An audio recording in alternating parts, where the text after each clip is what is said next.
Anot NLP žmogus suvokia laiką labai subjektyviai, tai visiškai subjektyvus laiko suvokimas ir taip kaip žmogus savo patirtį erdvėj sudėlioja, tokia chronologija, kaip jis ją sudėlioja, tai laikoma asmeninė laiko linija.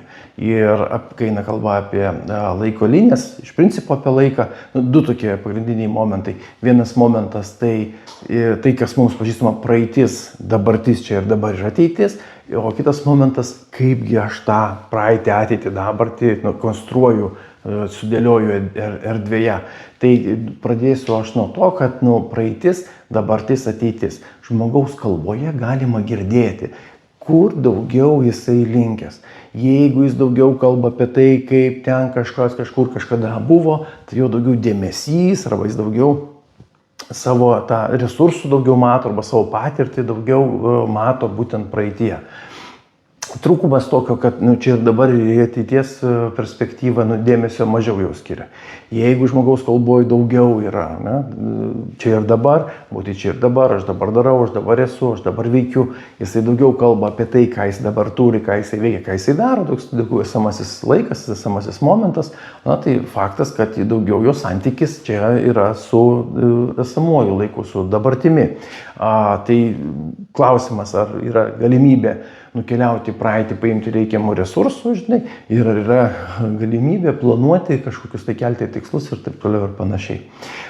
Ir trečias variantas, tai jeigu žodynas arba daugiau kalba yra linkusi apie ateitį, eisiu, darysiu, sieksiu, kai pasieksiu, tada pailsėsiu, tai faktas, kad žmogaus daugiau dėmesys yra būtent ateityje. Jis daugiau gyvena ateities pasiekimais, ateities rezultatais, negu čia ir dabar.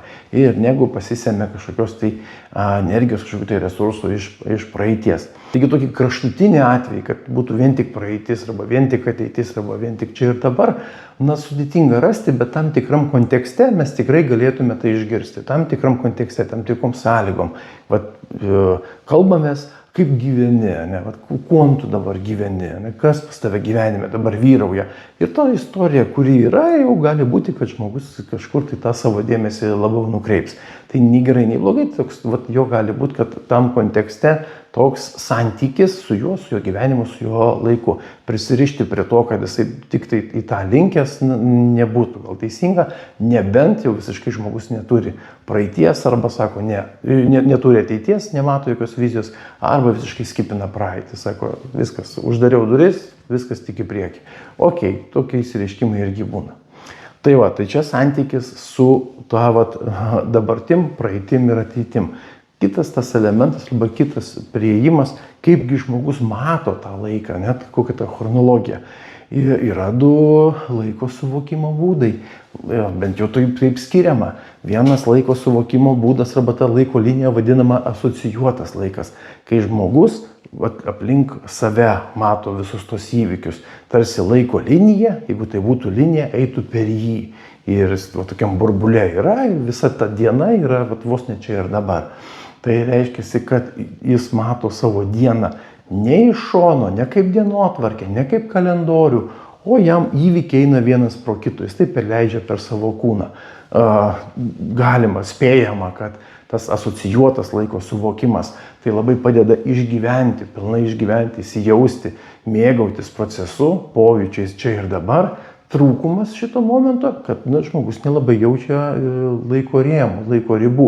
Jeigu jam sakai, kad turim valandą, tai jisai tiek į procesą įsijaučia, kad pamiršta, arba net nėra pratęs laiko taip fiksuoti.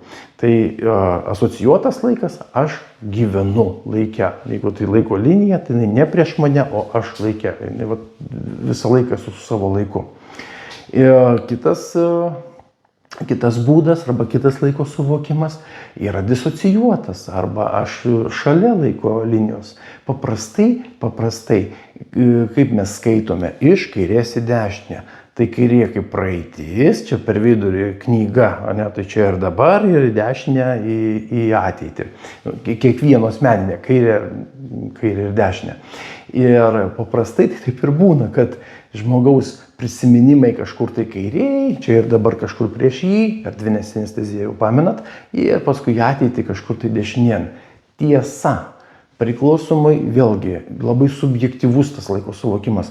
Žmogus tai mato prieš save. Ne pats yra tos laiko linijos dalyvis, ne pats yra toje laiko linijoje, o tarsi tos įvykius matytų prieš save. Tokio tipažo, tokio laiko suvokimo tas žmogus, jam lengviau planuotis, lengviau susijęti priežastinius pasekmės ryšius, lengviau ateiti ir išeiti ten laiku. Jeigu asocijuoto laiką, jaučiantis laiko pojūtį turintis, tokį rytietišką, ne? Kairos dar laikas, tai vadinasi, žmogus viską daro laiku, tai šitas žmogus chronos, vakarietiško laiko arba disocijuoto laiko santykio žmogus, jisai daro pagal tvarkaraštį. Vienas sako, aš darau dabar, kitas sako, dar 5 minutės, arba autobusas tada ir tada, arba išvažiuosiu tokia ir tokia valanda. Vienam žadintuvas reikalingas, kad į grafiką, o kitas nubunda tada, kada nubunda. Toks skirtumas. Tas, kuris mato iš šono laiko liniją savo, jam lengviau planuotis, tai kaip ir sakiau, lengviau susijęti priežastinius pasekmės ryšius, gal šiek tiek sudėtingiau yra asocijuoti su tuo procesu, bet į rezultatą lengviau nukeliauti būtent, jeigu vyruoja toksai laiko linijos suvokimas. Vėlgi, nei vienas, nei kitas nėra geras, blogas ir labai subjektyvu ir netgi gali būti, kad su gyvenimu, su laiku arba su įvykiais tam tikrais labai keičiasi. Gali būti, kad labai keičiasi. Čia reikėtų nuolat stebėti ir tikrinti ir laiko liniją neurolingvistiniam programavimui, NLP.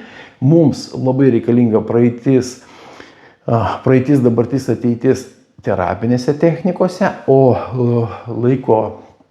santykis, laiko suvokimas, ar jisai asocijuotas, ar jisai disocijuotas, mums yra labai svarbus būtent dirbant su tom technikom, kur yra su modalumų keitimas, kur yra asmeninis kažkoks planavimas, kur yra kažkokio naujo įgūdžio lavinimas, nes galimai reikia mokėti, pasižiūrėti situaciją iš šono, taip, o nebūti toje situacijoje. Kodėl tai svarbu arba apie ką čia eina kalba? Yra atskira kryptis NLP. Timeline therapy, laiko linijos terapija. Tadas Džeimsas yra jos autorius ir atskiras modulis, atskiras mokymas yra, kaip dirbti su laiko linija, kaip daryti korekcijas susijusias su santykiu su laiku ir ne tiek su santykiu su laiku, kiek su kažkokiais tai įvykiais, kurie, pavyzdžiui, žmogui trukdo būti sėkmingu, pasiekti kažkokių rezultatų, tiesiog dažniau būti resursinėse būsenuose.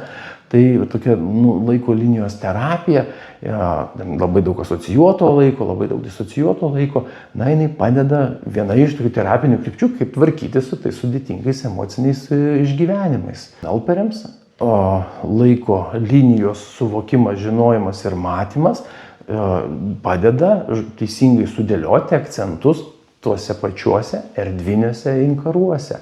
Išnaudoti erdvę priešais mus, kalbantis su klientu, su pašnekovu, kad pataikyti į jo subjektyvų pasaulio suvokimą, kad tas rezultatas komunikacijos būtų geresnis.